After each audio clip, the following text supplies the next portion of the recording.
জীবনে কোনোদিন মশলা আনন্দ পেয়েছো? মশলা আনন্দ, এটাকে বলা চলে বোধহয় মশলা আনন্দ। বন্ধুরা, স্বয়ং megastar Shakib Khan versus Afran Nisho officially হতে চলেছে। সশরীরে ফাইট সিকোয়েন্স থাকতে চলেছে, এরকম আপডেট সোশ্যাল মিডিয়াতে ঘোরাফেরা করছে। আমি জানি না এই সত্যি কথাটা, বা এই কথাটা সত্যি কি মিথ্যে, বা এই কথাটা সত্যিই রায়হান রাফি বলেছেন কিনা, বাট সিনেবার্সের পক্ষ থেকে বেরিয়েছে। আমি সত্যি বলছি, আমি ছিলাম না। আর আমি এখন দেখি না, অবাক হয়ে গেছি। পৌঁছে যদি ভিডিও বানিয়ে যাবে, ওয়ে ওয়ে ওয়ে ভাই, এটা যদি হয় ভাই, দুই বাংলা সব থেকে বড় ছবি আসছে ভাই। সব থেকে বড় জিনিস খেলা ঘুরিয়ে দিয়েছে।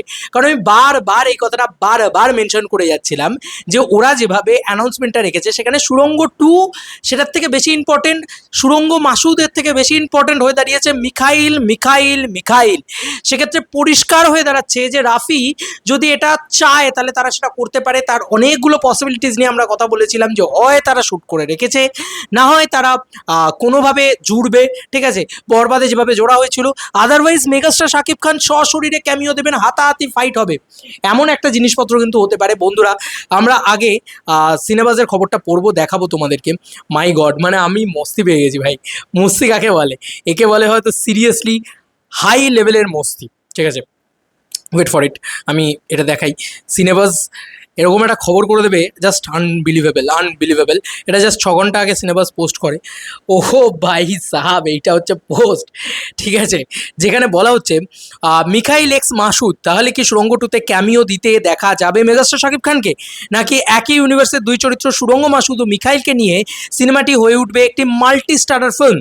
কারণ রায়হান রাফির নাকি স্টেটমেন্ট এটা, এই যে এটা স্টেটমেন্ট আমরা পড়ছি, সুড়ঙ্গ 2-তে সুড়ঙ্গ মাসুদ এবং মিখাইলের মধ্যে ফাইট হবে, ফাইট হবে, এই জিনিসটা কিন্তু বলা হয়েছে। এখানে কিন্তু কোনোভাবে বলা হয়নি যে ওখানে ফাইট হবে, সশরীরে ফাইট হবে, বা কীভাবে ফাইট হবে। এমনটা হলেও হতে পারে যে হয়তো মেবি শাকিব খান হয়তো ক্যামিও দিলেন না, কিছুই করলেন না, জাস্ট ডায়লগে ডায়লগে ডায়লগে ডায়লগে বুনে দেওয়া হলো এবং দিয়ে তারপরে সেইভাবে ফাইটটা দেখানো হলো। আমি জানি না সেটা খুব একটা মসজিদ তো দেবে না আর কি। আমার মনে হয় শাকিব খান থাকলে সব থেকে মানে মাথা ঘুরিয়ে যাওয়া একটা ব্যাপার স্যাপার হবে, ঠিক আছে, মাথাটা পাগলে যাওয়া একটা ব্যাপার স্যাপার হবে। এবং তোমরা দেখো একটা জিনিস, আজকে আগুন ছবিটা জানি না দুর্গাপুজোয় আসবে কি কী হবে, তবে আমি যেটা নিয়ে এক্সাইটেড সেটা সোলজার। সোলজার ছবিটা কিন্তু দুর্গাপুজোয় মুভ করেছে, এবং সেটার দরুন কিন্তু ডিসেম্বর মাসে শাকিব খানের কোনো ছবি নেই। তো ডিসেম্বর মাসে মেগাস্টার শাকিব খানের একটা ছবিতে pure on full fledged role বা cameo whatever it is, সেটা থাকা কিন্তু অনেকটা চান্স হয়ে যাচ্ছে, থেকে যাচ্ছে ভাই। এটা কিন্তু খুব সত্যি কথা। এবং রাফি কিন্তু মাস্টার মেকার, এটা আমরা সকলে জানি যে রাফি কিন্তু হিট মেশিন। তো উনি না অনেক যত্ন করে এই ইউনিভার্সাল ক্রিয়েট করতে পারবেন বলে আমার বিশ্বাস, এবং ক্রিয়েট করেওছেন। তো মানে আজকে যত্ন অযত্ন বাদ দিয়ে দাও, আজকে দুই বাংলায় কেউ একজন এরকম ইউনিভার্সে তো ক্রিয়েট করতে পারেনি। তাহলে আমাদের প্রত্যেকটা স্টারের দেখা যাক না কিভাবে তারা কিভাবে আসেন বা কি করেন। রাফির জন্য তো আমরা ওয়েট করে বসে আছি ভাই, যে রাফি কি দেখাবে, কি করবে। কারণ আমরা এটা এই কথাও কিন্তু শুনেছি যে সুড়ঙ্গর টাইমে, সরি তাণ্ডবের টাইমে মিখাইলের অনেক পোর্শন নাকি শ্যুট করে রেখেছে রাফি, যেগুলো দেখাইনি তাণ্ডবের সময়, সেগুলো পরবর্তীকালে দেখাবে। সেটা কিন্তু অনেক শোনা গিয়েছিল। এবার দেখার বিষয় যে সেগুলো দেখায় কিনা। আরও একটা জিনিস, মিখাইল বোটে করে যখন বেরিয়ে যাচ্ছে তখন এরকম জিনিস দেখিয়েছিল, সেখানে কিন্তু মিখাইলের যে গেট আপ বা জেস্টার, সেখানে কিন্তু হাতে ওরকম ওয়াইনের গ্লাস, তারপরে সোনার চেন ইত্যাদি অনেক কিছু ছিল। মানে সেক্ষেত্রে মানে আমরা যে ক্যারেক্টারটাকে দেখছিলাম তাণ্ডবে, সে কিন্তু অনেক বড় জায়গায় চলে গিয়েছে। তো গল্পটা যে অনেকটা টাইম লাইন সাফল্য করবে সেটা কিন্তু পরিষ্কার কথা।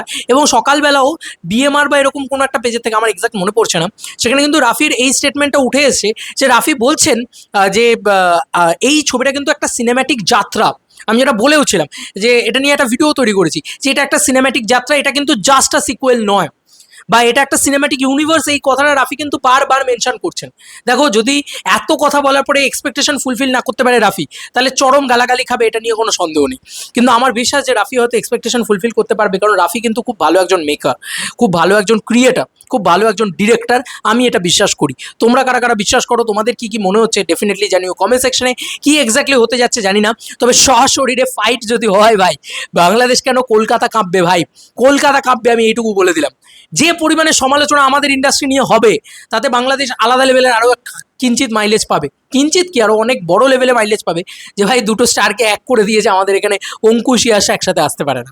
মানে এরকম জিনিসপত্র নিয়ে যা নেগেটিভিটি হবে না, দেখবে আমাদের চ্যানেলে 1 লাখ 2 লাখ ভিউজ আসছে যে ভাই এরকম অবস্থা, আর বাংলাদেশ কোথায় এগিয়ে গেছে। এই ঘটনা কিন্তু হতে চলেছে যদি সশরীরে মেগাস্টার শাকিব খান আর আফরান নিশোর ফাইট হয়, যদি মিকাইল ভার্সেস সুরঙ্গ মাসুদ হয়, নেক্সট লেভেলের বাওয়াল হতে চলেছে। এবং এটা হলে তাহলে পরবর্তী কন্টেন্টটা কী হবে সেটাও দেখার বিষয়, পরবর্তী সিনেমাটা কীভাবে, বা এই মানে এই মনসুর যে ক্যারেক্টারটা যেটা সিয়াম করেছিল সেই ক্যারেক্টারটাকে কীভাবে কি ইনভলভ করবে বুঝতে পারছি না ভাই। যাই করুক না কেন, ডিসেম্বরের জন্য আলাদা লেভেলের এক্সাইটমেন্ট তৈরি হয়ে গেল বাংলাদেশের ফিল্মের জন্য। কারণ এটা প্রথমবারের জন্য ঘটছে যে ডিসেম্বর, ঈদ নয় ডিসেম্বর, তারপরেও আমরা এরকম পাগল হয়ে যাচ্ছি, কারণ এরকম একটা ইউনিভার্স। জানি না কী হবে, মেগাস্টার যা করবেন তাঁরই হাতে বোধহয় সব কিছু। চলো বন্ধুরা, নতুন কোনো ভিডিওতে দেখা হবে, বাই।